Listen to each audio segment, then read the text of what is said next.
2016 business meeting of the North Kingstown School Committee to order. If we could please begin by rising and saying Pledge of Allegiance.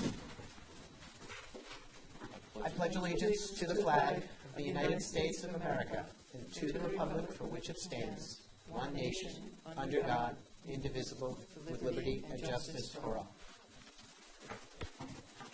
Thank you. Next, Madam Clerk, could you please call the roll? Mrs. Almanzado? Here. Mr. Blasbach? Here. Mrs. Clarkin? Mr. Jones? Here. Mrs. McGovern? Here. Mrs. Held? Thank you. Thank you. Madam Clerk, could you please call the calendar? On Wednesday, March 2nd, 2016, there will be a CELAC meeting at 6:30 at Davisville Academy. On Tuesday, March 8th, there will be a school committee work session at 7 p.m. here at the North Kingstown Administrative Offices. On Tuesday, March 22nd, there will be a school committee business meeting at 7 p.m. at the North Kingstown School Department Administrative Offices. And on Friday, March 25th is Good Friday, and schools will be closed. Thank you. Yes, I just wanted to briefly, I spoke to Ms. Clarkin today, and due to work commitments, she was unable to be here, but she was working on the issues and just wanted me to make it known that she had spoken to the superintendent and had been going over some budgetary things with him and with a couple of other members of the committee. So I just wanted to say that. Thank you. Thank you. Anyone sign up for citizens' comments? Recognition. First recognition. No. We can do this. Okay. I have a draft. Sorry. Okay, no problem. Okay. No, okay, thank you. If there's anyone who wanted to sign up or speak, okay. Next item on the agenda would be the superintendent's report. Dr. Ajay. Sure. I just wanted to mention a couple of things. First, congratulations to the girls' gymnastic team at North Kingstown High School, the Rhode Island State Champions this weekend. So, great accomplishment for them. Also, some major accomplishments from individual members. Shaylee Martinez was the girls' all-around state champion and this week's Pro Joe Athlete of the Week. Steven Sorella was a state champion in the shot put, breaking the school record. Teresa Boulderbrook was the first in the 55-meter hurdles. Megan McGuire first in the 600 meters. The girls' swim team relay were the runner-up state champions. We had Kaylee LeBouc, Shannon Fain, Hannah Pariseau, and Hannah Petroni. And then her sister, Rachel, was on the other team. And both teams for the 4x100 and the 200 free relay were first in the state. So congratulations to all of them. The other thing I'd like to point out tonight, I sent this out in my notice for this meeting, and so a lot of people in the community have gotten this already, but I wanted to highlight this tonight, on our aqua sport.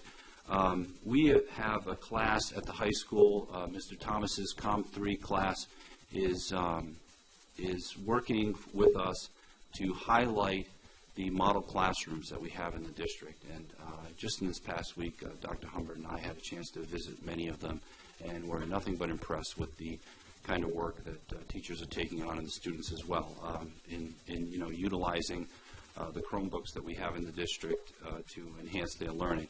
And so what we've decided to do is that every 2 weeks we would publish another short, this is about 60 seconds or so, documentary type style film that highlights the work going on in the classroom. This one is Alyssa Walsh's class, English class at Davisville Middle School, and it is produced by none other than Emily Jones, student at North Kingstown High School. And so I'm going to show that right now. Great. Have you already seen this one? Usually you get when the... he sent it out. Oh, okay. Oh, God, no. My daughter's sharing anything. No? Okay. No. No, really? I asked her twice. I thought they shared a lot of things. It's not schoolwork.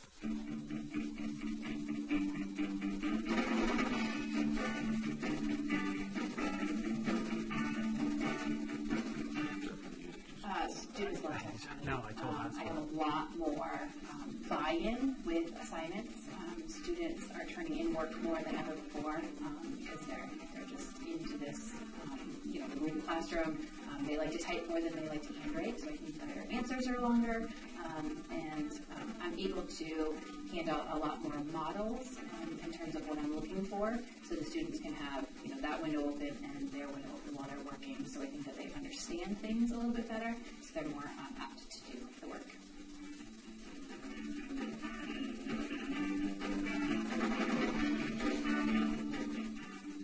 Google Classroom has changed many people's lives, because if you forget something at home, it's always online.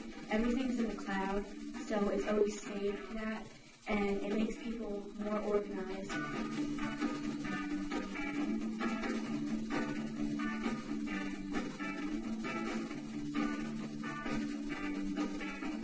Technology is changing the way I learn in so many ways here at DMS. One of the many ways is we can access online games such as Kahoot, and teachers can create quizzes online, and all the students can see how well we do by, as a class, answering them, and it's a fun way to learn.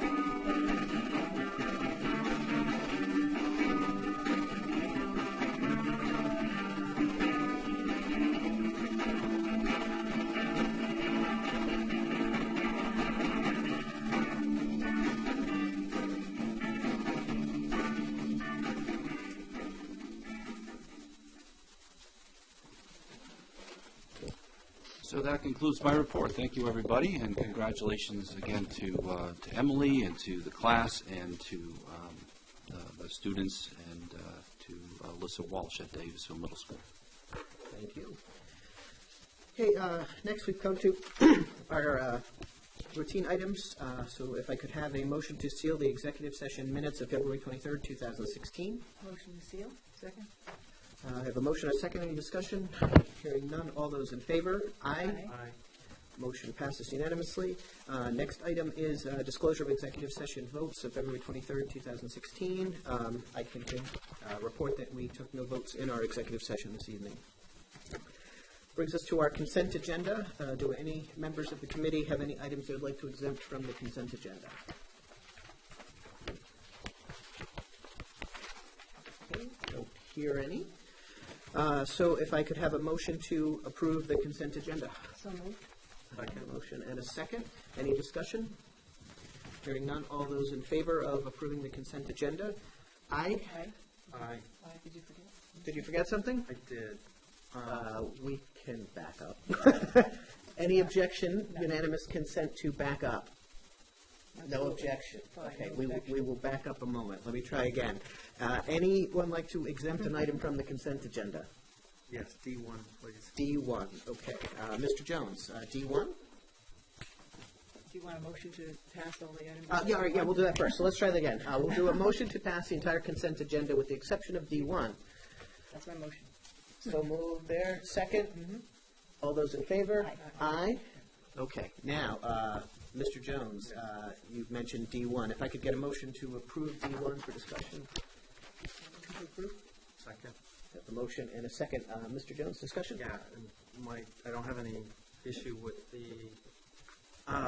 transfer and the rationale explained by the superintendent how it came about.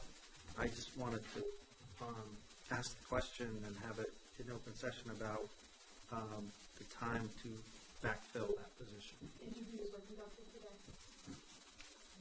There we go. That's no time. Just wanted that. Okay, thank you. So we have a motion and a second to approve item D1. All those in favor? Aye. Aye. Aye. That passes unanimously. That finishes the consent agenda. On to unfinished business. We have any discussion on the 2015-2016 school budget? Any members of the committee? No? Okay. Next item, and this one I know we need to get to and discuss, is the 2017 preliminary budget.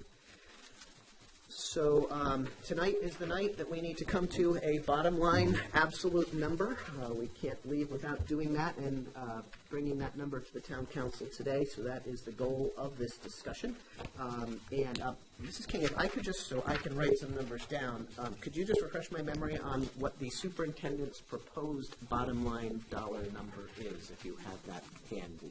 Sorry to put you on the spot, but. Superintendent's proposed budget for FY17 is I'll break down for you. General fund budget of $62,279,465 and restricted or grant fund budget of $2,397,150. What that is the major piece of that clearly is the request of town funding. And in the budget that was proposed to you on January 26th, that recommended a $49,053,321 request of town property taxes, which represents a 3.73% increase over 2016. I'm just going to read that number back. That's the, well, no, we vote on the top line as well, right? Okay. So let me just read that number. I want to make sure I got it right. $49,053,321. Yeah, you really need, what we do is we will vote three separate votes. Mm-hmm. We will vote on the general fund number, which includes the request of the town property taxes. We will vote on the grant fund, and we will vote on the enterprise funds. The enterprise funds consist of the food service fund, and then all of our other ancillary enterprise funds, gate receipts, sports camp, and enrichment. So we vote separately on those. And what's the number on the enterprise fund number?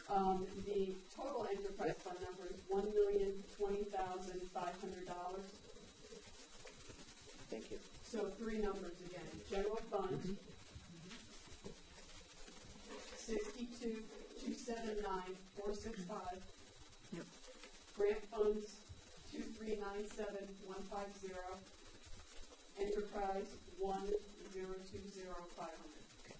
And just for my personal clarification, there had been discussion at the past couple meetings about, we requested items from the superintendent that we could take out of the proposed budget to, because there was one new position that was included in that, and we were looking for offsetting costs. This number you just gave us does not have that subtracted out yet, correct? It does not, but I can give you that new number if you're looking at it. Sure.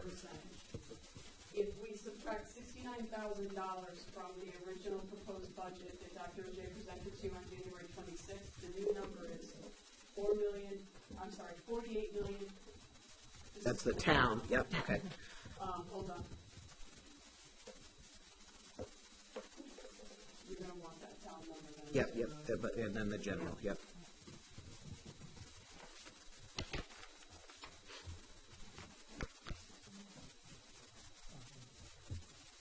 So the general fund number is $62,210,465 if you subtract the $69,000. Okay. It would change the town requested property tax number to $48,984,321, making the percentage not 3.73 anymore, but instead 3.59.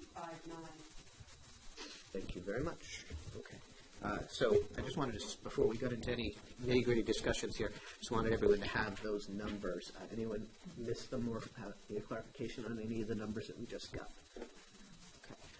If not, then open the floor to discussion. I mean, one thing I'd like to note is usually the enterprise fund number is relatively straightforward. I don't know if we want to sort of start with the easy and then work our way up.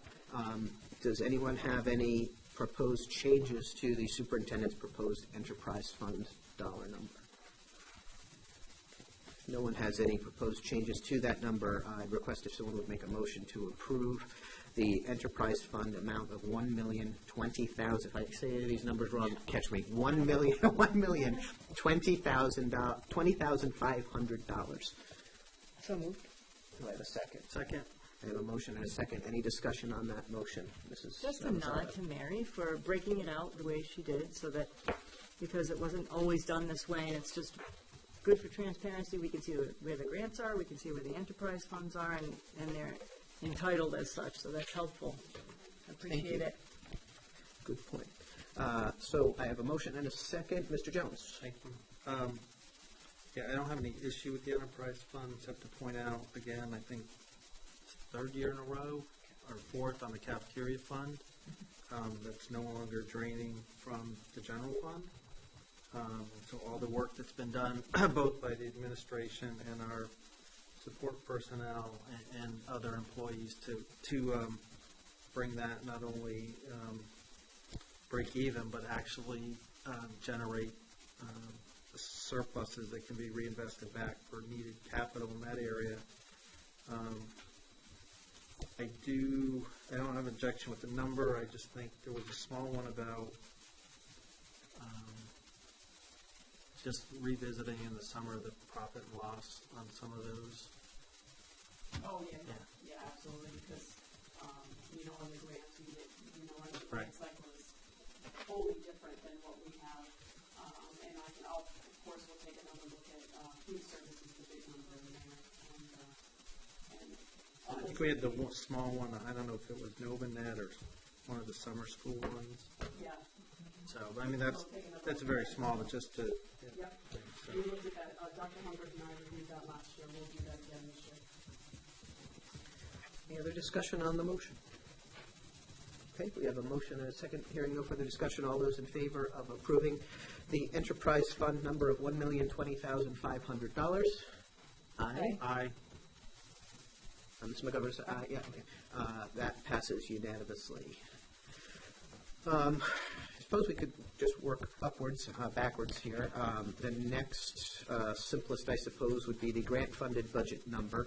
The proposed superintendent's budget number is $2,397,150. Do any members have any comments or changes that they'd like to make to that? Motion to approve the 2,000. I'll let you do that. Okay, so $2,397,150. okay, we have a Grant motion. fund budget. Do I have a second? Second. I have a motion and a second. Any discussion on that item? Ms. McGovern? What share of these grants would expire and then become the burden of the school department?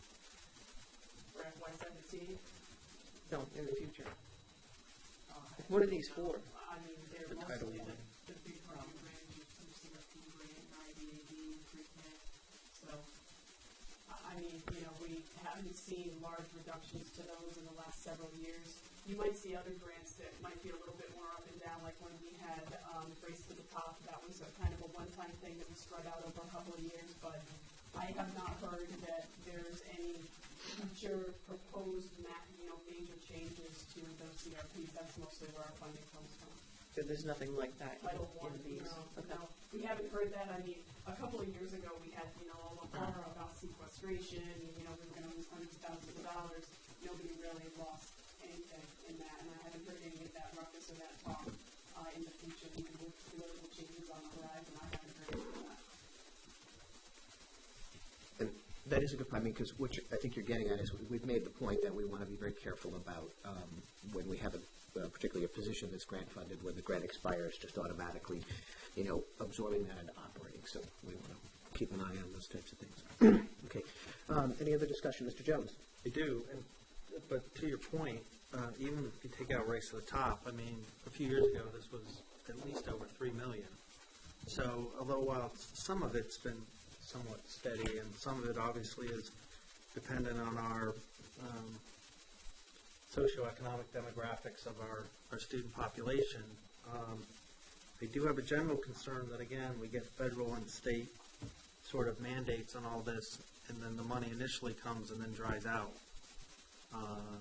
And so, some things are short-term grant funded, like for our business and finance, which I think we've done a great job with, but we have to be cognizant that we're going to have to replace that capital 4, 5, 10 years down the road on that. So, I mean, I think your point's well raised.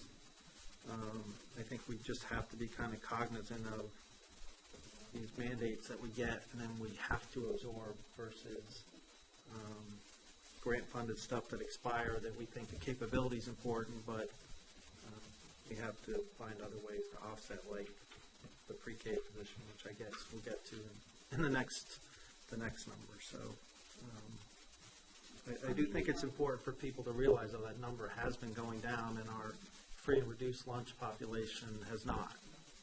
So I would recommend that when we start seeing enrollments, more enrollments in robotics and the business program, I would recommend that we consider squirreling away those tuitions to a reserve fund so that we can begin to replace or build a fund to replace the major equipment needs that are needed in both robotics and career tech. We didn't have a large grant for robotics like we do for the business program, but it's heavily capital intensive, and I really think we should be putting away until we get to some level. We can talk about when we get to that level. So we're building our own capital fund for those programs for the future. Great. Because it's going to be a big concern in 5 years from now when that equipment needs to be Expensive replaced. equipment. You know, we spent $300,000. We're going to spend $300,000 on that program. The majority of which is really technology. Which moves very quickly. Yes, It doesn't do any good to 5 teach the years. kids old 5 stuff. years, it's obsolete, for sure. how far are we on that grant, though, with the business and finance? I mean, is the classroom in and the... Classroom is in. I think we should get a video of that, too. That'd be great. Actually, Mr. Gormley has suggested that we have an executive session meeting in the conference room to get that all set up. It is quite. That would be great. We should. There'll be quite a bit of work that's done over the summer as well to be prepared. You know, some demolition work to what were the old labs and the old classrooms and getting furniture and stuff into that. I don't know if every final piece is in, but most of it is, and it's looking really sharp. Yeah, I mean, that's the stuff, videos for that, but, you know, like we talked about, to get to the chamber, to get, you know, to real estate agents, and, you know, that video accessible to, you know, the communities that might have students interested in that. They've done a real nice work on that, and I think, you know, financial education is an important component of an education we should be offering, and we're sort of, you know, should be proud we're out front in the state in terms of that. So, Any other members want to comment on the motion to approve the grant funding number? If not, we have a motion and a second to approve the superintendent's proposed grant funding line item of $2,397,150. All those in favor? Aye. aye. Okay, passes unanimously. Next item is our general fund. So this is the bulk of the budget. So the superintendent's proposed number for the general fund is $62,279,465, of which the request from the town of taxpayer dollars would be $49,053,321.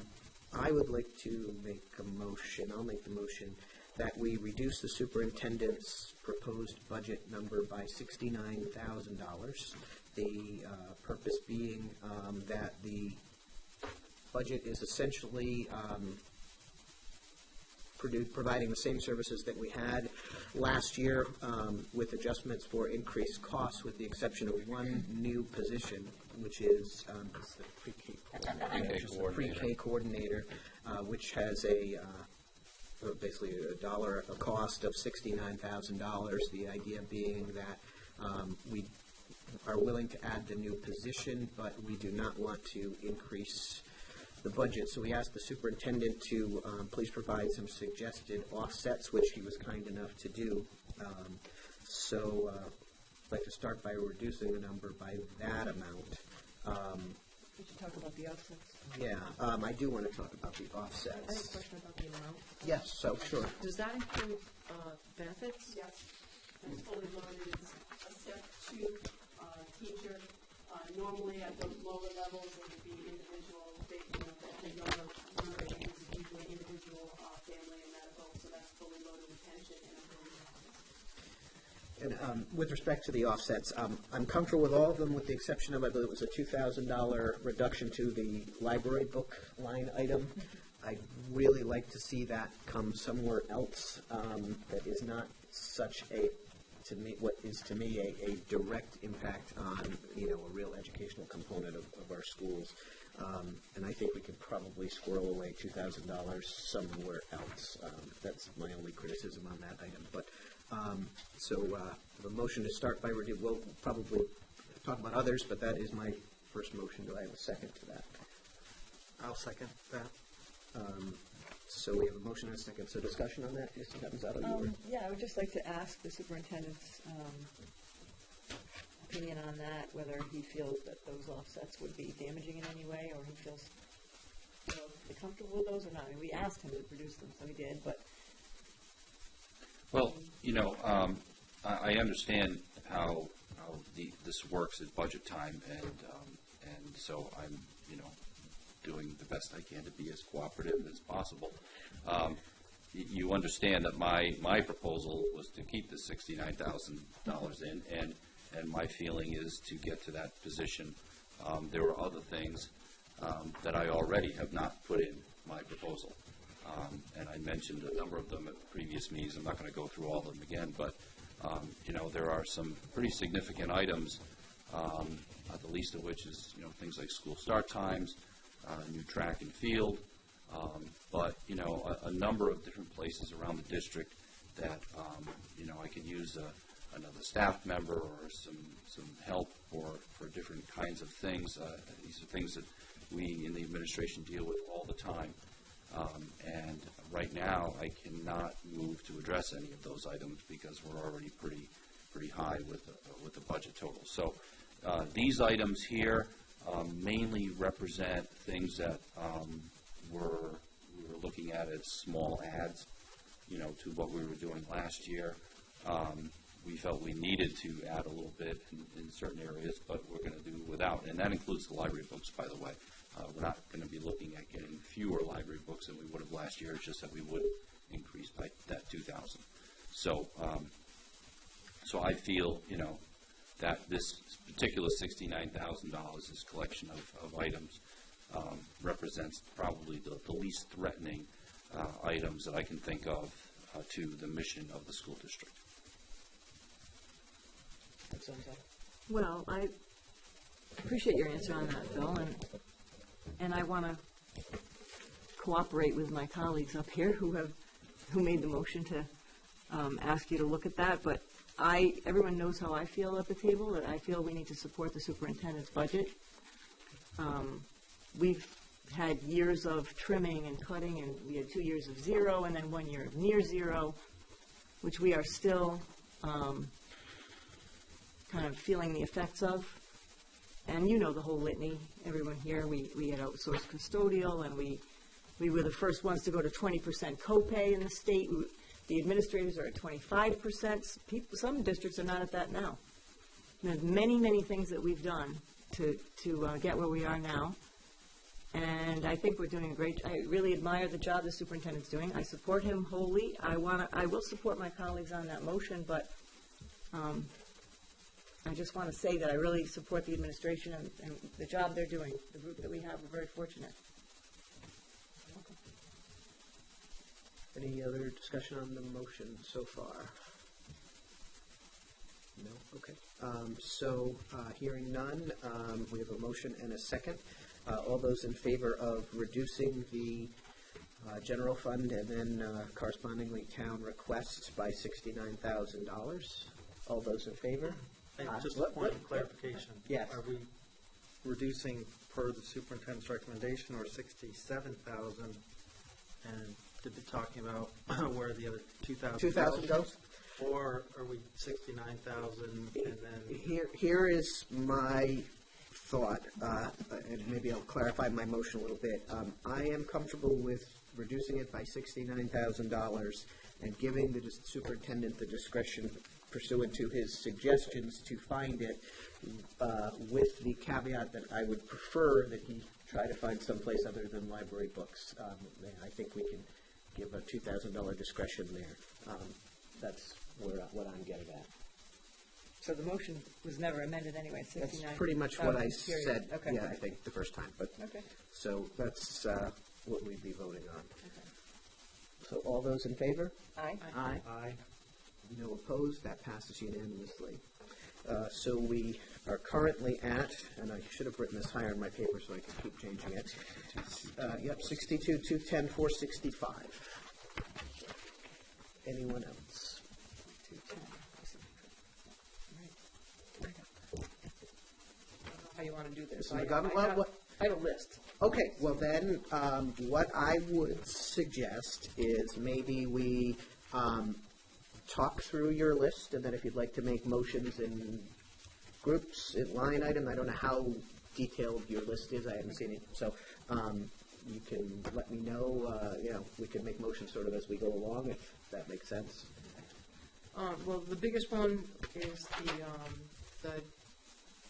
the difference between 2% and 1.5% was $150,000. 2% and 1.5% with respect to Teacher. the teacher's salary? Yep. Yeah, Okay. $130,000. And I think that is plenty for a starting point, so I would recommend reducing by $130,000. Okay, so just so that I'm clear what you're getting at, and to clarify for the committee and anyone watching. So the current, but we're in a negotiation year with the NEA-NK on our current teacher's contract, which puts us in an interesting perspective at this budget time because we do not know what increase, if any, the teachers would be receiving in the next budget year. So the finance manager has recommended that we budget for a 2% increase. That does not mean that we give them a 2% increase. It doesn't mean we give them more. It doesn't mean they give them less. It is just a number in our budget at the moment. And Mrs. McGovern, you're suggesting that we reduce our budgeted increase for the teacher's salary by down to a 1.5% increase over the current year, which would be a reduction in the budget of $130,000, correct? Yes. Okay. Do you want to make a motion to that effect, and then we can talk about that? Yes, Okay. I'll second that for discussion purposes. So Mrs. McGovern has put a motion on the table. Mrs. Avanzado. Just sort of procedural question before we start. Does the administration have your list? Just so okay, so this is like kind of on the spot type of thing that you're asking Mary to do. I mean, you could have sent it to her earlier because Is this our meeting? Of course it's our meeting, Okay, but so I want to discuss it at our meeting. we can absolutely, but it just seems a little bit of gotcha. You could have sent it to them this morning, and they could figure out the numbers and. Anyway, Well, all in right, Mrs. McGovern's defense, I do know she had requested these the numbers have been calculated. I've seen where, yeah, so okay. that's they why. must have the list then. Well, not for a No, list, that's just that the question was asked, what is the ad for 0.5%, 1.5%, 2%? So she's not putting anyone on the spot by asking for that number. Okay. Just to clarify. All right, in terms of the actual idea, I know in the past that when Phil Thornton was here as a superintendent, we discussed, I think we were trying to cut the amount down to, might have even been zero. I don't recall, but we were advised not to do it because it gives us, it decreases our flexibility, basically. And I don't think that's a great idea. I mean, 2% isn't exactly, out of control spending. I mean, we've seen the town giving 3% to all of their employees for years. And we've had our employees at 0, 0, 1, 1.5, 2 is like generous. And I think we should keep in mind we're getting a little out of balance in that way with the town and the school, and we don't want to do that. Dr. Reggie wants to comment. We've, every time we have a negotiation year, which is basically 2 out of every 3, this issue comes up. And, I just, it was listed as 2% because we consider that a responsible number. It gives us some flexibility. It gives us room to negotiate. It's always something that if the number comes in less than that, it's something that we can, it's a lot easier to deal with a little bit extra when the time comes than it is to deal with less than what you would need when the time comes. And then we would be looking at. If we did indeed go to 2 or even more than that, we would be looking at other items all over the budget to find cuts. We're not prepared to do so. So, I would recommend that we not go down this road. Anyone else like to comment on the motion on the table? Yeah, this is always a problematic thing, and we'll just be careful. It's a proposed cut to the salary line. It doesn't mean, we could look at the breakage number. Obviously, the superintendent could clarify in terms of our rules, in terms of our deadlines, in terms of staff layoffs.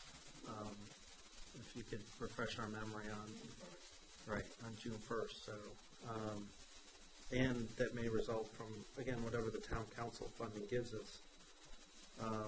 So I think it's just a tricky point.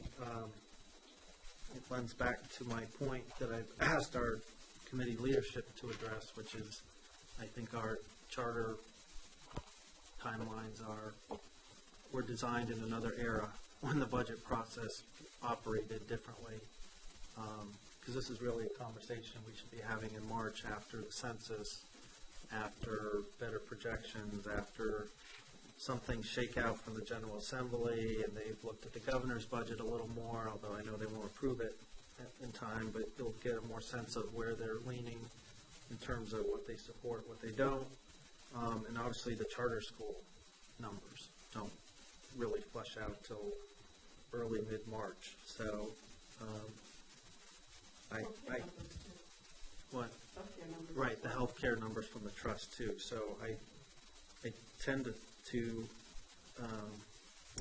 philosophically agree with you on that point. And also I would look at it to say, we have an initiative of start times we would like to fund and make it sustainable. And so we've got sort of 4 or 5 different pressures that are coming on to ensure that how they shake out would really, in the short run, factor into our ability to sustain changes like the start time and continue sustaining our full day K initiative. So, but I also comment, this is, I would say it's a initial final number, sort of an oxymoron, but it's probably not a final number. So this is, one part of the process. And I do think that we should keep your suggestions in mind as we sort of evolve through the process, because I'd still like to see, as other numbers shake out, whether it's possible to either find savings for the taxpayers or reinvest it into educational priorities we have. Thank you. I was going to go ahead. You spoke already. I agree with Mr. Jones that I hear where you're coming from, and I know that this being the first step of this process, we're going to be revisiting this, and fortunately, if the town council is not sympathetic to our explanations of why we're requesting the amounts that we are, and we receive a significantly less funding amount than we need, we may be forced to look at numbers like that. But at this point in the process, I'm not ready to reduce that number yet, just because I'm concerned that it will box us into a corner later on in the event that the negotiations turn out differently than this budgeted number, and it is easier to work on our budget and make plans now than it would be to have to cut that amount of money in the middle of the year and find a program or something that we'd be looking at. Basically was going to echo that it's kind of a gamble, although I understand where you're coming from. We did do it once, and we were in a very tight pinch that year. And we submitted an almost zero budget. It was just a very small increase, less than 1%, and the town council cut it to zero. We were really in trouble that year, and so that's a little bit of what we're talking about. But we'll have plenty of time to revisit this. It's not the last time we'll be sitting down with this budget. I'm fairly sure after the council gives us the number, we'll be talking again. So we have a motion and a second. Any other discussion? My concern is, first of all, it's only 2 to 1.5. It's not 0 or anything close to that. And I am trying to reduce the increase because it's pressing on 4, and there are already other publicly stated demands that will drive that up. So that's what my Downside, or no, the school's outside. the start times, right? We haven't asked for those, though, in this budget. But it But they're has out been there. publicly requested, yes. So, They're out there, okay? Yeah. Fair enough. So we have a motion and a second. any other discussion?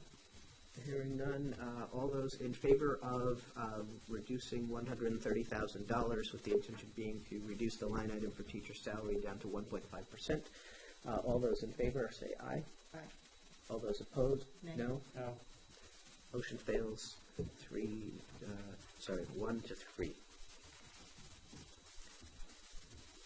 Mr. McGovern, did you have other items you wanted to talk about? So, the next one would have been related to that. Charters, why is charters up about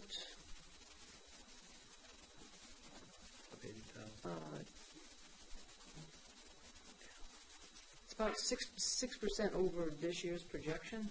Yes, because there is an assumption that there will be additional students and a 3% increase in tuition. I think we had discussed that before. We have additional students. We didn't have that many additional students in this year, so I kind of scaled that back to about 6 students this year.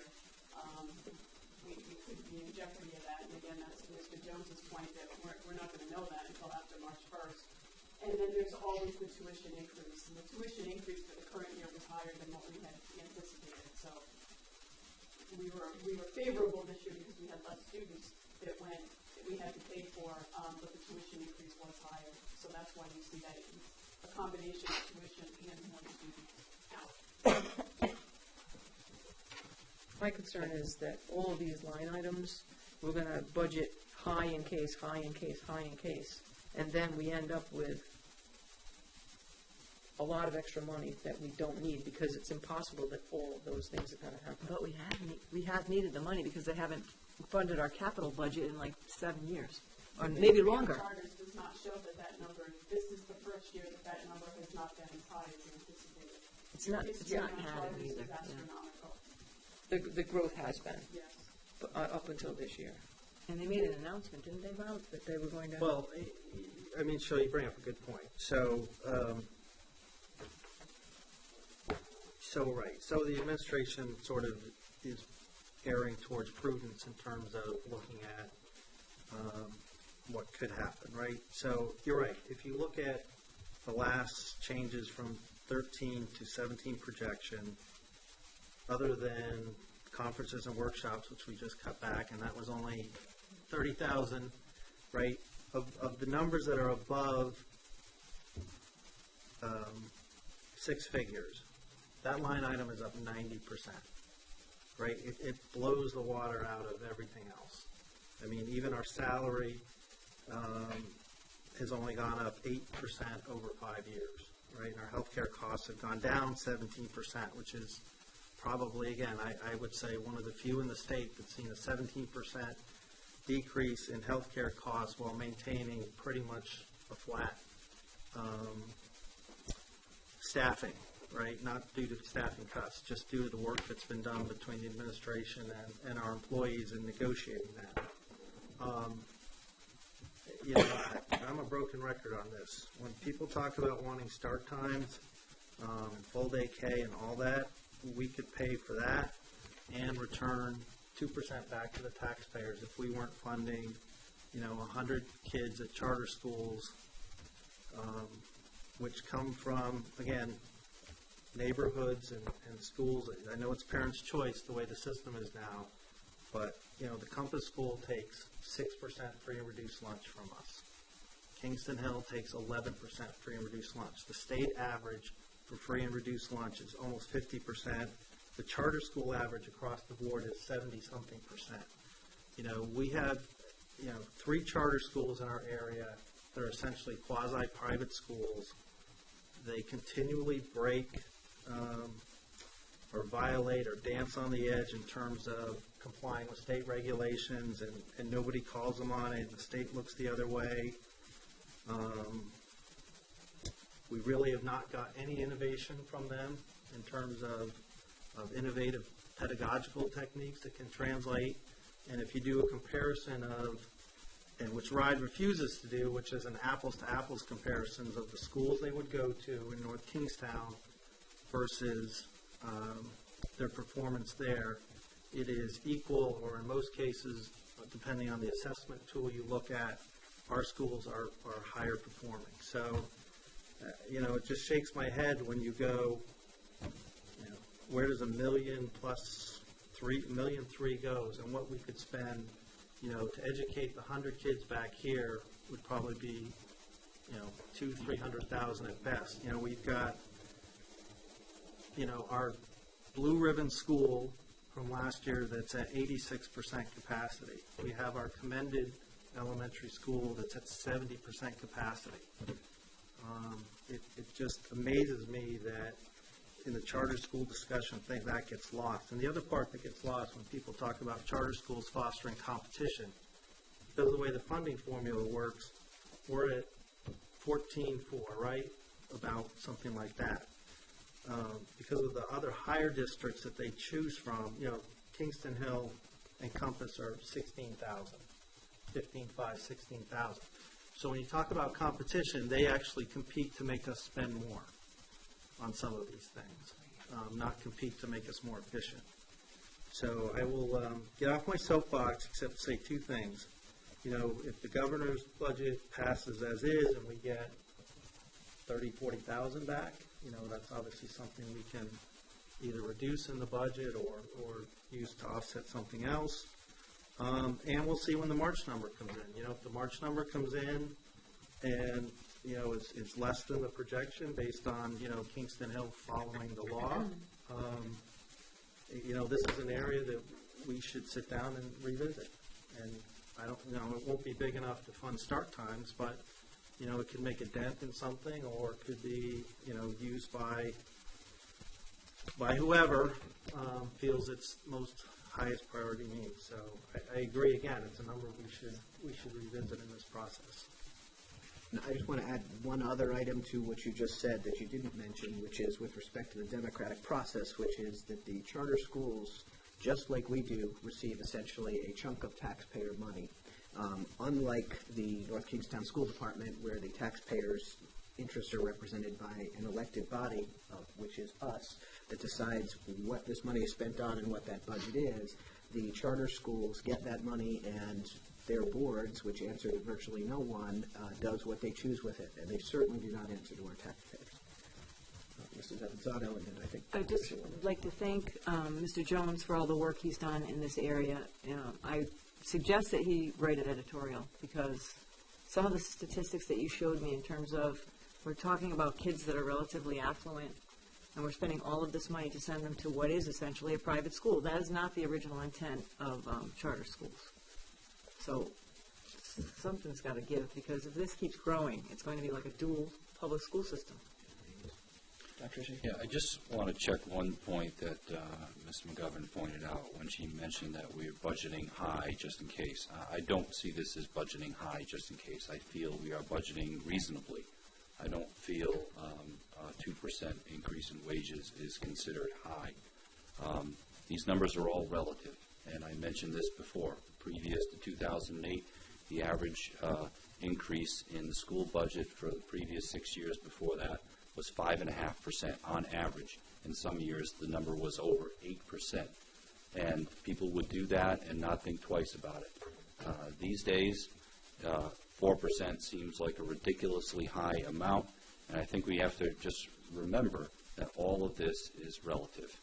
And so, I think we need to be conservative in the respect that we can't get stuck budgeting one number and finding out For instance, our benefit number just came in 3% higher than we thought it was, and now we have to cut a couple of $100,000 in programs and services somewhere else when, outside of budget season. So, I think we're playing it safe, but we're not, overinflating anything here. I will just echo your point about representation. You couldn't even have this conversation with two of our charter schools because they don't even approve their budget until after the fiscal year was over for 2 consecutive years. So, yes, I wish we had that luxury because we would have better budgets too if we were allowed to wait till July to approve our budgets. They wouldn't win awards like we do. Yes, we would have. It's easy to get it right then. It's very No easy. surpluses. We'd be 100% No fit deficit. on the money. One point about just following up on what Dr. O.J. just said, in terms of having some money left, you want that. We do not want to be short. We We cannot be don't short. want to be in the red in the school illegal. system. What happens then? I mean, we've seen it happen. And we went to court over that. So, Well, and also we've always used any money we had because we have administration who's responsible and trustworthy, the money has gone into the buildings where the town has not given us that money. We've directed whatever extra we had that way so that we could keep the buildings safe and maintained. That's all I'm going to say. Just point of correction, we did not see it happen. We let the town know that there was a possibility of it happening, and before we could even say one other word, we were sued over the matter. It turned out that we did not have a deficit that year. We had a surplus that year. Mr. McGovern, it started with your questions, so we'll circle back to you. Okay. So also materials and supplies is up significantly. My recommendation is that we budget that at $400,000.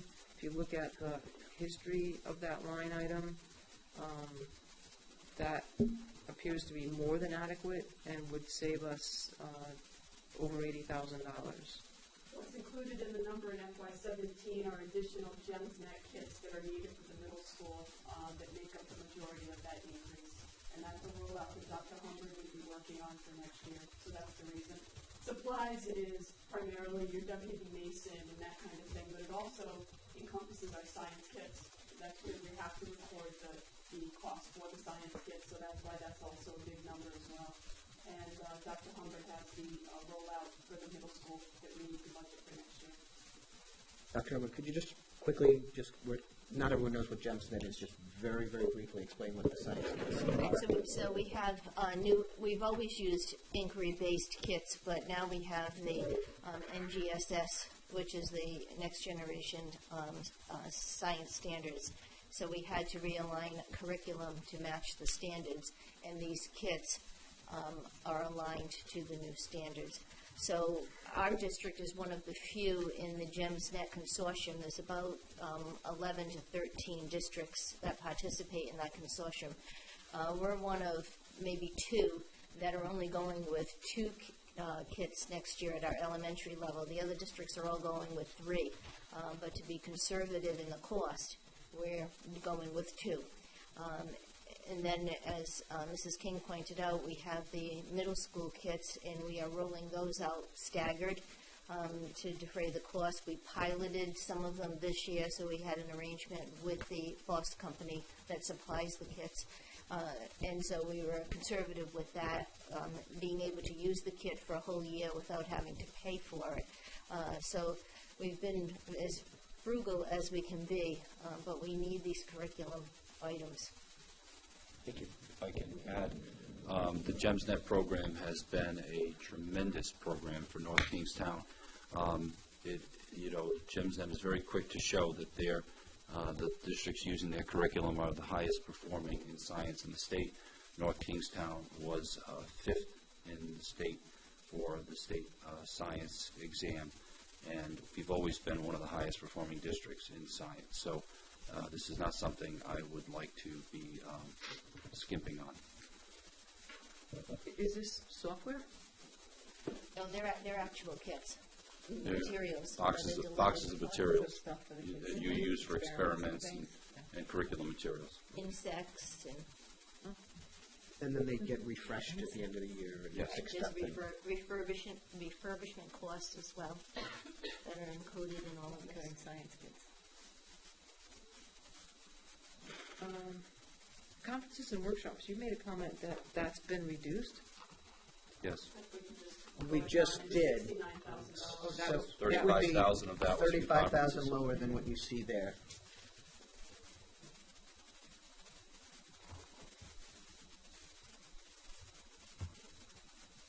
And summer pay, why is that up so much?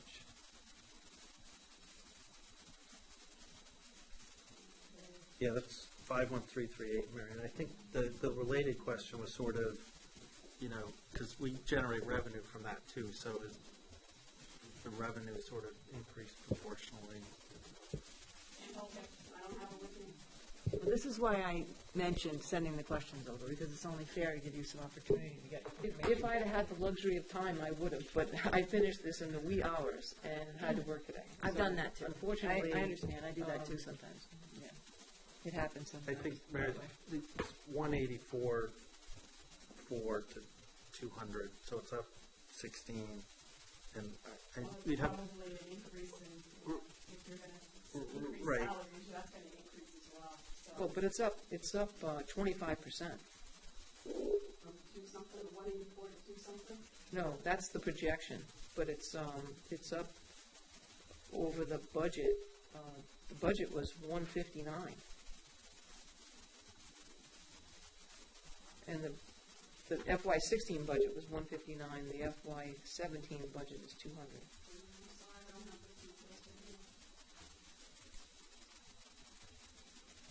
You can always revisit at the, you can get back to us with that. I mean, obviously, I know it's going to help you tonight, but I can look at it tomorrow and get back to you. I mean, if there's something that you want to cut from there, you can cut it, and then if it has to come from somewhere else, it comes from somewhere else.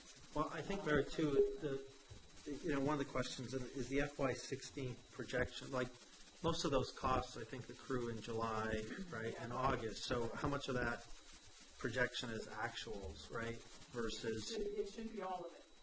right, so that would be then closer to 185 as an actual, which means sort of, a little bit looking back of why our budget projection was underestimated. So is that because we had a spike in the summer thing, and did, some of that is paid, so did the revenue increase as well to sort of match it? So I think when we talk about, revisiting the P&L from summer activities, that might be helpful, from the sports camps and others from last summer to bring forward and help, right, over the next month.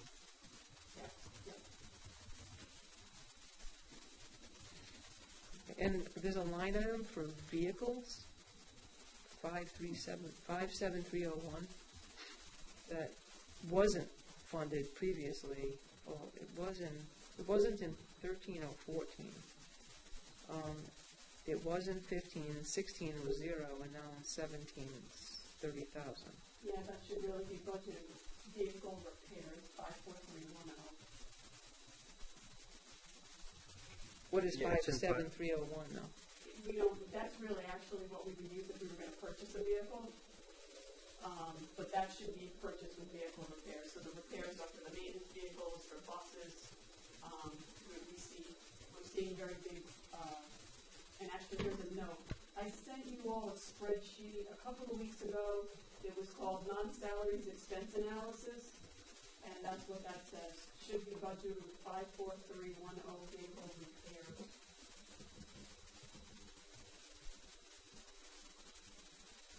Because that's just in the wrong place. Yeah. Although I will say, thank you for bringing that up, Sheila, because I know in our fund balance, we've administratively created accounts for these, which are, of course, not binding. We haven't restricted them for their use, but I think we bought the minibus, was it 2 years ago or a year ago? 2014, yeah. Right. Part two. And this is where, again, where we have a it would make much more sense to start putting away $20,000 a year in a restricted fund, so we have a replacement every 5-10 years that's then budgeted and covered instead of We these should, asks. because I actually think I'm gonna need to come to you for buses. We actually had an RFP on the street. There's an issue with the diesel buses. They're not selling them anymore. So our transportation department is looking at other alternatives for that. But we have, I have a bus right now that's off the road, and, we're looking at $20,000-$30,000 to fix it. I don't think that that's very economical when you're talking buses that are 1998 and 2001. Are these the smaller buses? They are, yeah, because we don't pay for the bigger ones, they're the main buses. The bigger buses are the contractors. Yeah. Yep. So how much does a new, smaller bus cost? $70,000. So it's half the cost of the bus Yeah. to repair. Yeah. And I mean, if we thought we could get, 5 or 10 more years out of it, maybe, but these are buses that already, we have some buses that have more than 300,000 miles on them, the small buses. I was wondering if it would be possible to get in with the town and buy one that can be used as transport in the morning and give it to the senior center later in the day. But Yeah, but our buses are used all day long, so that later in the day would have to be defined. yeah, After 4:30? Bob can approach with that suggestion, see what he can get, how far he gets. Not a bad idea, though. Other items or questions here? Other professional services is up 350%.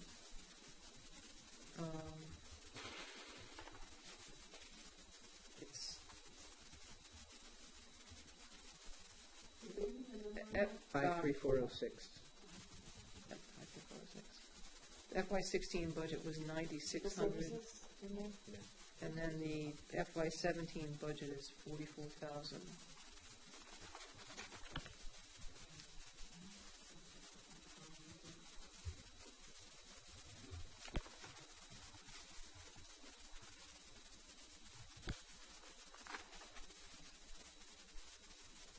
Yeah,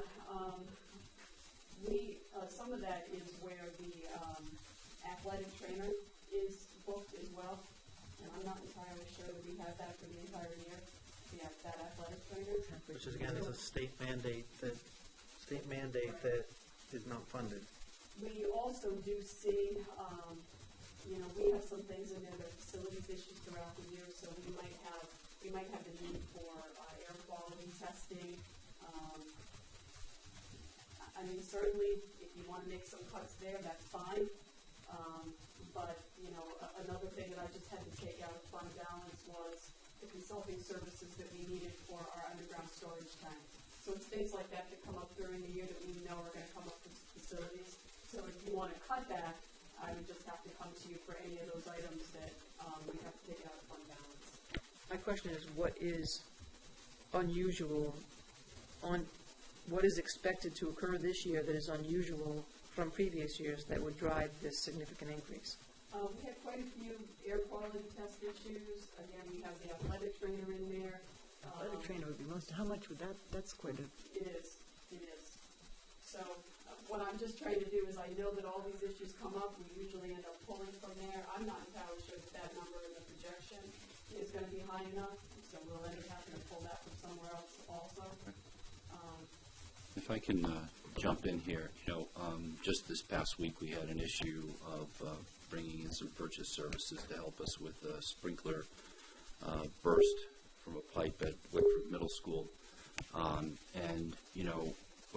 As you all know, there is no commitment from the town in terms of capital funds renewal for our buildings. And I'd just be really cautious to go after this line item, knowing that there's just no reserve fund set aside for maintaining our buildings. And this is one line item that we actually have that we can address some issues if need be. And most of these things come up on an emergency basis items. They're not, like we're planning to, add a wing to a school. So I'd be cautious about this one.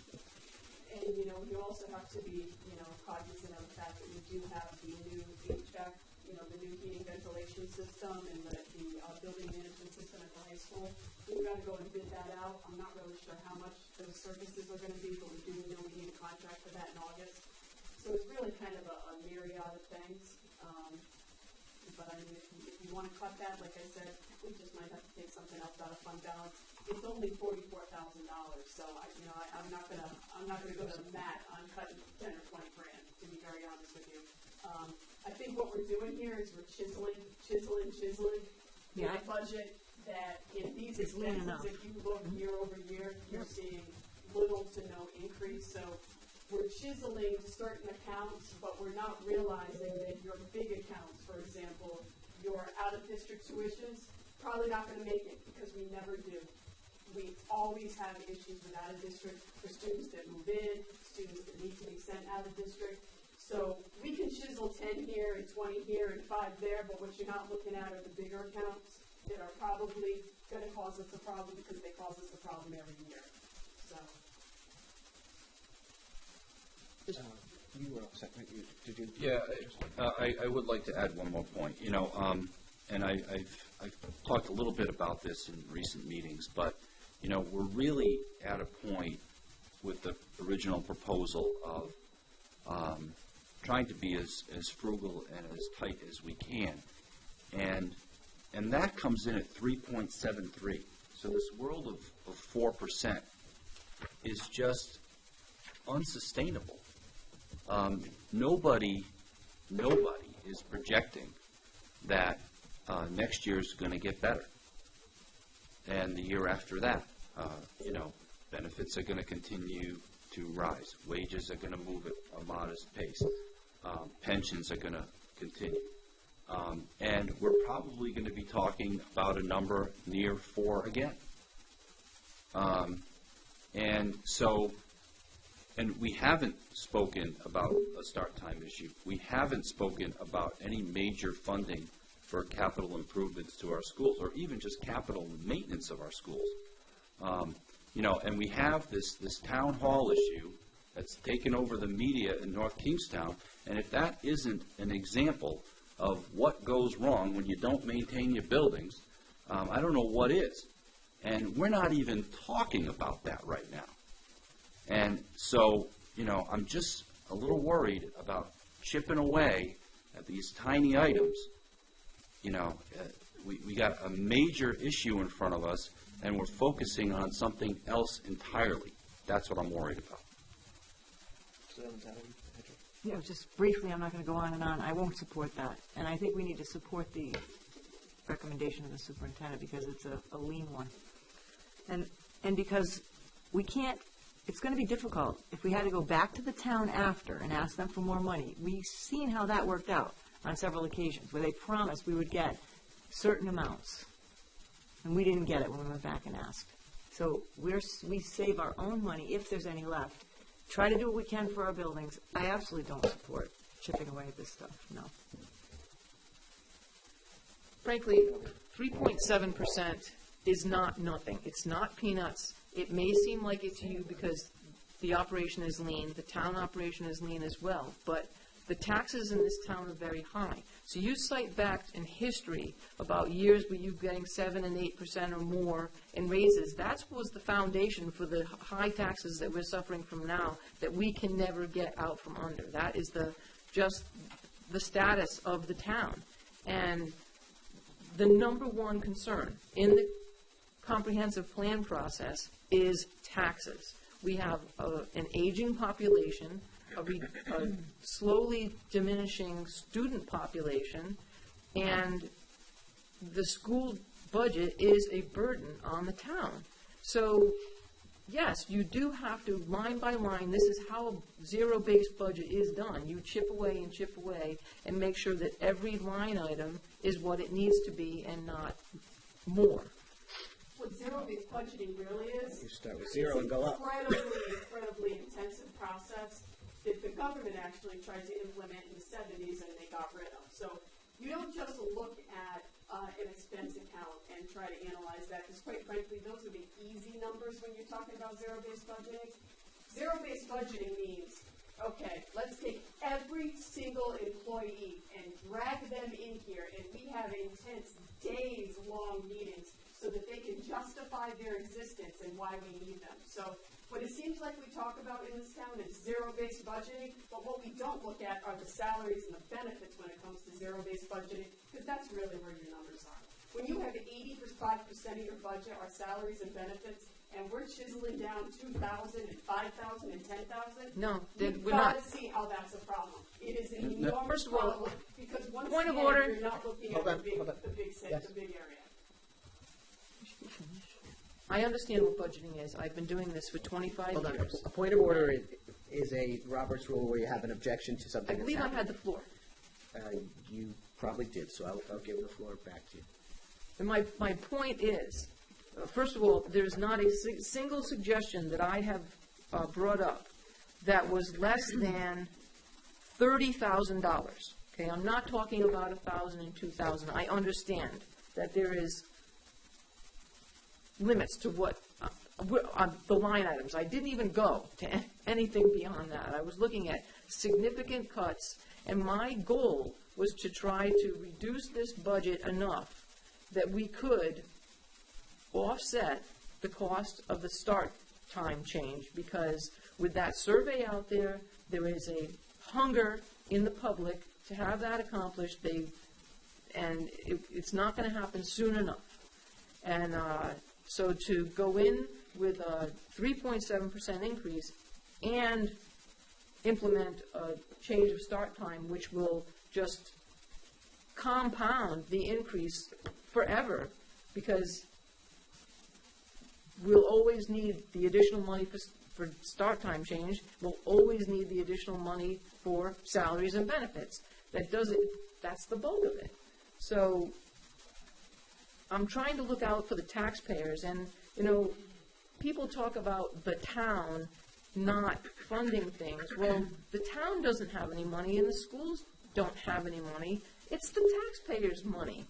And our taxes are high, and there just isn't unlimited funds. So I think while I understand that we have a good school system and we need to provide the funding necessary, we don't need to provide more than that. Dr. Ishii, you want to say I don't believe we're asking for more than what is necessary. I also have read the comprehensive report. We've talked about that at a previous school committee meeting. And what I read in that survey is that a large segment of this town is more than willing to have more money spent on the school district than has been spent. The town, we've shown year after year that the town increases to themselves are 5 times the pace that they increase the school department. And I don't see that as a problem solely of having large budgets in the past.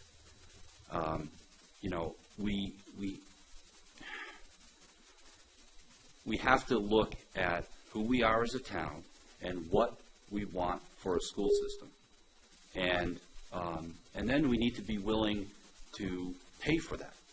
And it's not easy, but I'm not so sure that we get the attention from the town councils that I've been working with. I feel like we've been dismissed by them. And I don't see them making the same sacrifices that they've inflicted on us. Our rate of growth in terms of year-by-year increases has been about 1.5% in the last 5 or 6 years, each year. So, and when you do that, and when you have years where you take in zeros, that has a residual effect as well. And so we're paying for that at this point. And like I said, unless we start thinking in terms of numbers that are significantly more than 3 and 4, we're going to be faced with 3 or 4 being the rollover number. Let's do what we did last year, but it's going to cost about 3 to 4% more. That's realistic. Unless we make some inroads in that regard. I was just going to say, echoing that, the sacrifices need to be shared sacrifices, and the school department has made all of the sacrifices over the past 8 years, I'd say. I mean, we can only control what we can control. We can't control what happened on the school department side before we got here. You know, there were so many people at the meeting when they would have these large increases at the school committee meetings protesting. They were parents, too, the large increases. But back then, no one was really paying too much attention, so they usually went through. The school board voted them through every time. There needs to be recognition that this budget and the budgets we've been doing in the past 7 or 8 years reflect a lot of hard work, a lot of trimming, and honest attempts at being lean. And on the town side, I'm sorry, it's just not the same. Their much smaller budget is just 5 times the pace what ours is. They're still giving. Am I correct in this, Mary? Are they still giving their employees health care for life, according to a town council resolution, one of their resolutions? Are you familiar with it? And I think I did see that. Yeah, they haven't even done that yet. I don't know if they're up to with the co-pays like we are, but it's just asking for funding fairness. I understand where you're coming from, and I understand your attempts to look through the budget and find some places where we can be leaner, and there may well be. Let's see what the town does. Let's see what they do to our budget. We may not even have to worry about any of this. They may cut us by way more than we ever would want them to. We'll see. I'm just going to jump in. That would concern me greatly. We're spending a lot of time, and I know, Mr. McGovern, you're going through, and I have gone through line items, and we're looking to find numbers. And as Mrs. King, there are a lot of valid points that have been made tonight, has pointed out, we're in the small money trying to find big money, okay? There are no easy answers. There are no broad brush strokes that we can make where we can cut, massive quantities out of this budget. And that is why I am very concerned, and I hope the members of the town council understand that, when we go through and we're looking at these, relatively small line items to come up with, all of its money, and it's all taxpayer money, but it's not huge numbers. So in the event that the town council chooses to fund us significantly less than the requested amount, we are going to be coming back here and having another meeting that is going to be extraordinarily unpleasant, because what that is going to mean is that we are going to be looking at items that are real items, meaning we're not going to be coming back here, discussing whether or not we're going to be cutting, $20,000 out of a supply item. We're going to be talking about it, and people criticize school committees for this, but the reality is the discretionary parts of this budget are the things that people hold dear. We're going to be looking at our athletic programs. We're going to be looking at our extracurricular programs. We're going to be looking at, we've run out of things like the past school committees have already cut our busing fleet. That's why we're talking about problems with start times, because of difficult choices that were made in those zero budget years, which are the years that they cut buses, to the point that we don't have, I want to say this precisely, we have, as we've discussed in the past, the earliest starting elementary schools and the latest ending, the earliest starting schools and the latest ending schools. It's not that ours is earlier than anyone else, but there's no one who has one that starts earlier than us, and nobody has one that starts later than us. And that's because of those difficult years. So that's already been done.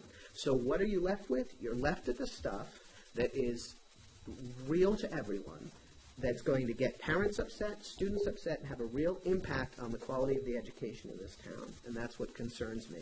And what I always mention, and I'll say it one more time, I want to make sure that the people in the audience, the people who read the newspaper, the people who watch it at home understand that the time to get involved in the budget process is beginning with the town council's public budget hearings, because after the town council has set the budget and submitted it to us, you can pack the room with 500,000 people, and there's not going to be a whole lot that this school committee is going to be able to do if the money's just not there.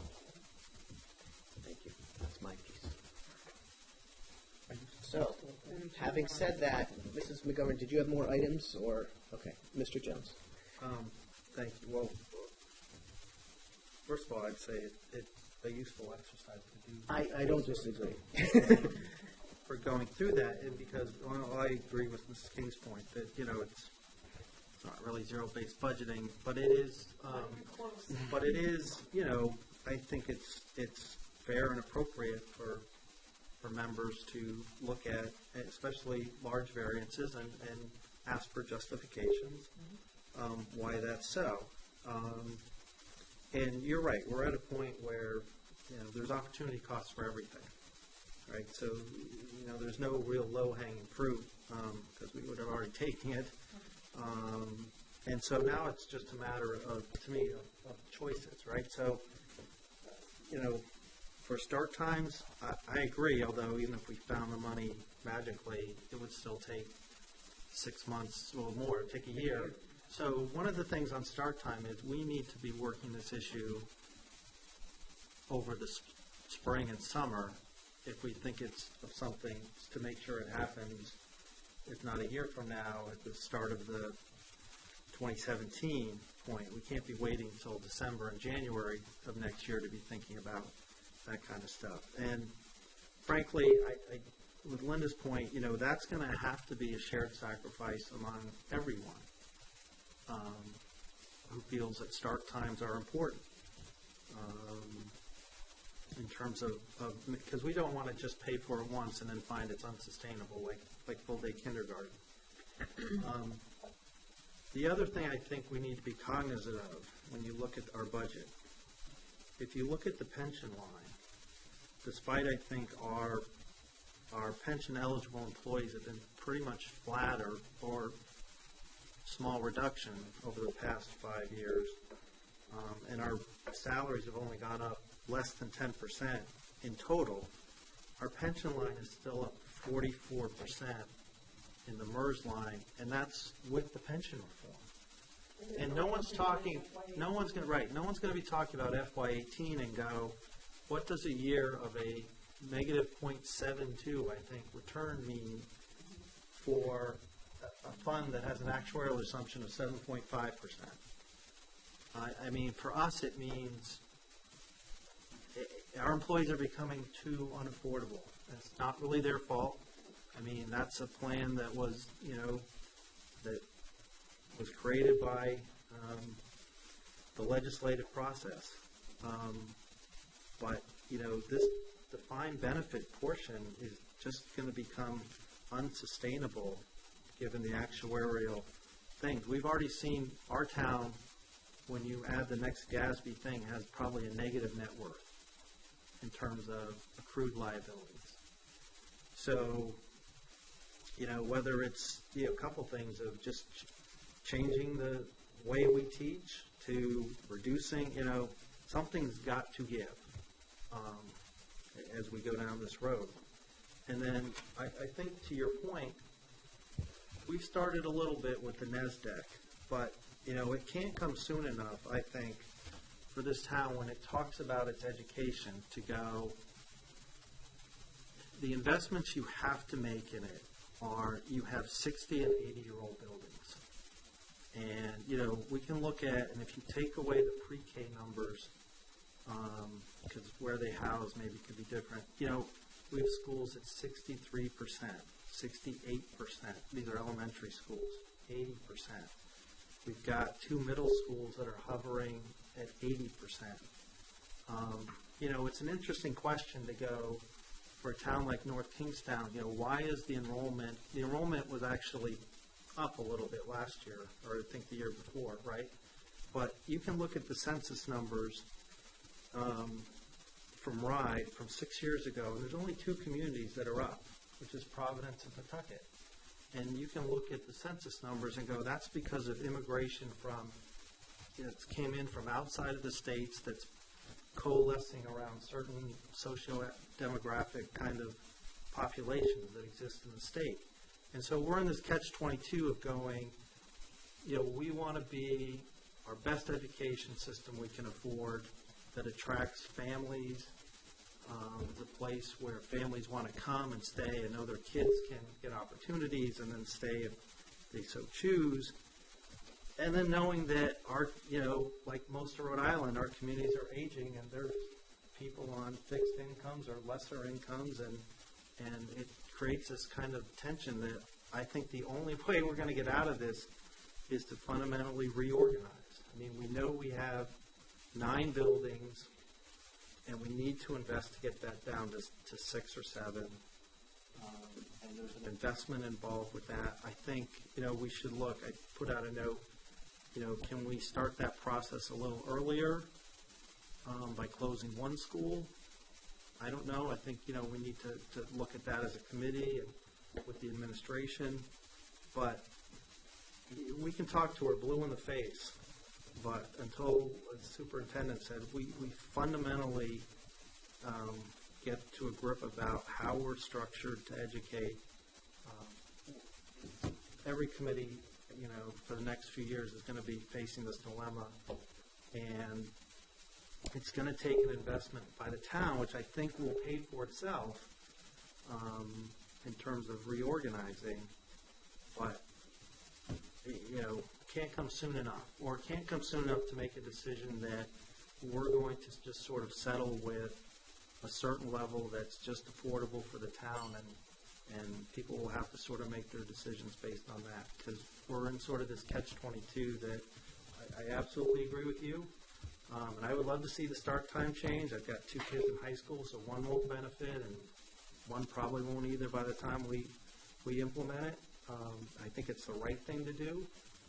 But we've got to sort of move from playing around at the seams to making major initiatives to change this. Hold on, I gotta say very quick thing, and then Mrs. Abbott had her hand up that I'll give to you. I agree with you there, and I just want to point out that these numbers that you're looking at are even after in the past, I don't know the point we're at now, but in the past 10 years we've got 2 less elementary schools than we had before. So the school committee has been, working on that, but I think we need to look at it again. Ms. Amazato? I was going to totally concur with you, and I was going to say that looking at building a new middle school, as we've discussed, is obviously a huge long-term project. Something else that we could do in the interim is look at possible redistricting of the elementary schools and closing one. I don't even know if there's room for that, to be honest with you, but it's something that we should start talking about. Well, isn't that what the NASDAQ study will Yes. reveal? Long-term. Yes, it's going to help us with report that. in the spring? Exactly, yeah. We can talk about that when it comes. I do actually have that email regarding the pension for FY18 that we received back at the end of January. And the information provided is that Rhode Island's pension fund actuaries, Gabriel Roeder Smith and Company, have estimated that LEAs will have to contribute an additional $11.58 million in FY18 because in 2015 the pension fund only posted a 2.2% return on investments instead of the 7.5% assumption. Now comes word from the Rockefeller Institute that nationally all state and local pension funds lost 1.4% of their value in the last 3 months of 2015.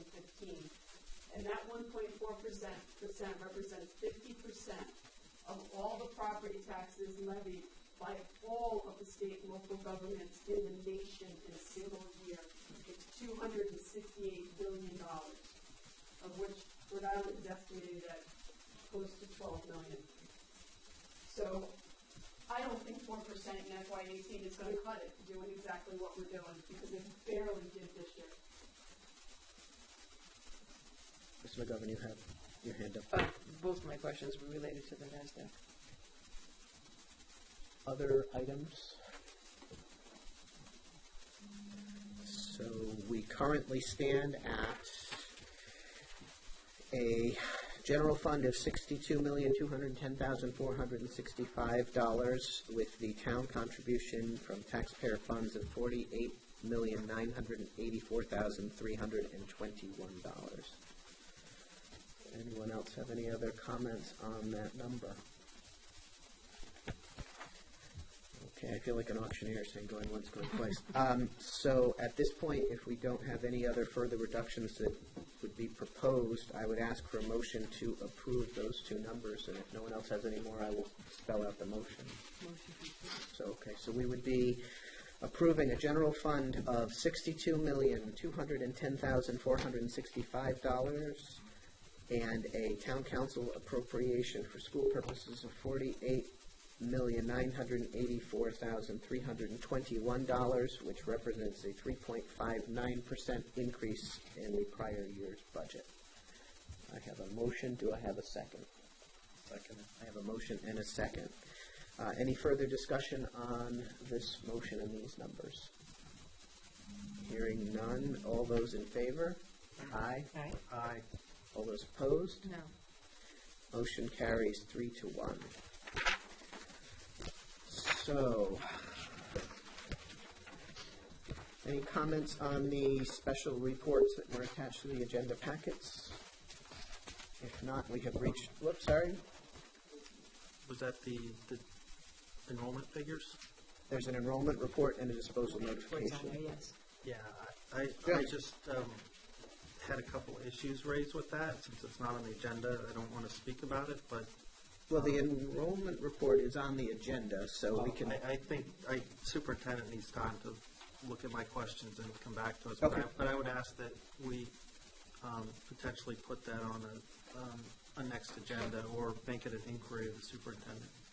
Okay. I think, did you get a chance to look at my email, Phil? I did. Okay, so you know what I'm talking about. Yeah, Okay. I get the gist of it. Mm-hmm. Okay. Anything else? And if not, we've reached the end of the agenda. If I could have a motion to adjourn. Motion to adjourn. Second. Any discussion? All those in favor? Aye. We stand adjourned. Thank you.